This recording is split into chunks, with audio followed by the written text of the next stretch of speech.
देवरानी जेठानी। एक दिन शिवानी और प्रज्ञा रसोई में खाना बना रही होती हैं। तभी प्रज्ञा को रसोई में एक चूहा दिखता है और वो जोर से चिल्ला पड़ती है, दीदी वो देखो चूहा। वो डर के स्लैब पर चढ़ जाती है। अरे चूहा ही तो है, तू तो ऐसे डर रही है जैसे तूने कोई भूत देख लिया हो। कितनी डरपोक है तू भी ना प्रज्ञा। अब ज्यादा हंसो मत दीदी, हर इंसान को किसी न किसी चीज से डर लगता है। लगता होगा, पर मुझे तो किसी चीज से डर नहीं लगता। मैं तो बहुत बहादुर हूँ, पर तू हद कर दी भाई, एक चूहे से डर गई है। एक दिन प्रज्ञा अपने कमरे से बाहर निकल रही होती है और तभी शिवानी उसे पीछे से आकर डरा देती है। प्रज्ञा एकदम से उछल पड़ती है। दीदी ऐसे भी कोई मजाक करता है क्या? अरे जरा अपनी शक्ल तो देख, एकदम बैंगन की तरह नीली पड़ गई है। अरे मेरी देवरानी इतनी बड़ी डरपोक है, मुझे तो पता ही नहीं था। आप ऐसे चौंकाओगे तो कोई भी डरेगा ना? अरे नाना, कोई बहाना अब काम नहीं आएगा। आज से ना तुम्हारा नाम है डरपोक प्रज्ञा। शिवानी प्रज्ञा का मजाक उड़ाकर चली जाती है। प्रज्ञा शिवानी की मजाक उड़ाने की आदत से परेशान हो जाती है। जब देखो मेरा मजाक उड़ाती रहती है, इनकी शिकायत तो मम्मी जैसे करनी ही पड़ेगी मुझे। प्रज्ञा अपनी सास के पास जाती है और उन्हें सारी बात बताती है कि किस तरह उसकी जेठानी उसके डर का मजाक उड़ाती है। ओहो, तो बड़ी बहू को बड़ा घमंड है अपनी बहादुरी पर। कोई नहीं, अभी उसका घमंड तोड़ देते हैं।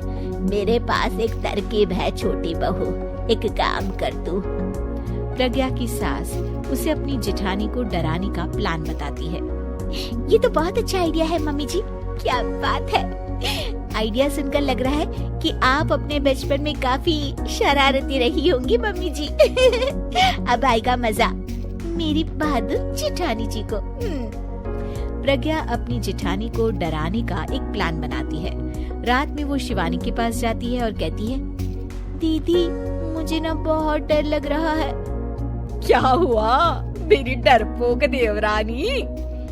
दीदी मैं छत पर गई ना तो मुझे ऐसा लगा कि कोई वहाँ है। ऐसा लगा जैसे मुझे कोई वहाँ देख रहा था, जैसे कोई साया। अरे क्या बक रही हो, तेरा वहम होगा। नहीं नहीं दीदी, आप चलो ना प्लीज मेरे साथ, मुझे तो बहुत डर लग रहा है। मेरी एक साड़ी सूख रही थी, वही लानी है। प्लीज आप चलिए ना ऊपर मेरे साथ। ओफो, चल।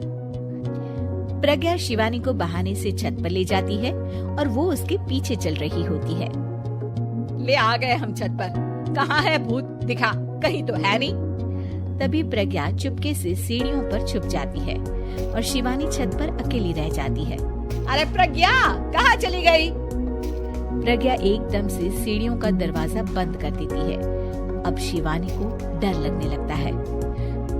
मैं नीचे चली जाती हूँ। लगता है प्रज्ञा भी नीचे ही चली गई है। तभी उसके सामने एक खुले बाल सफेद साड़ी में औरत खड़ी होती है। शिवानी उस औरत को देखकर डर जाती है। हाल तू जलाल तू भाई भला को टाल तू, हाल तू जलाल तू भाई भला को टाल तू।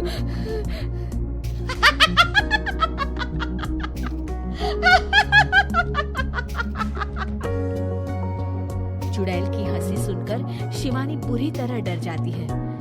नहीं नहीं, मुझे छोड़ दो, भगवान के लिए मुझे छोड़ दो। नहीं नहीं नहीं नहीं नहीं नहीं नहीं, नहीं। मैं तुझे नहीं छोड़ूंगी, मैं तेरा खून पी जाऊंगी। तभी चुड़ैल की हंसी उसकी सास की हंसी में बदल जाती है।